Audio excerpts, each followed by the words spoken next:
Hello mga guys. Alam niyo ba ako day off ko kasi ngayon.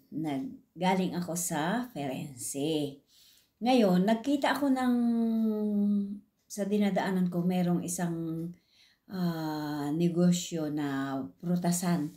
Ngayon, nakita ko ito. Tingnan niyo mga guys. Sa atin ito, centuries. Yung centuries ang tawag. Ako, ang pagkakaano ko dito, centuries kasi sa atin naman, kasi kulay green ang centuries. Dito sa Italy, nakita ko, sabi ko centuries ito. Pero, centuries talaga siya, oh. Pero ang laki niya.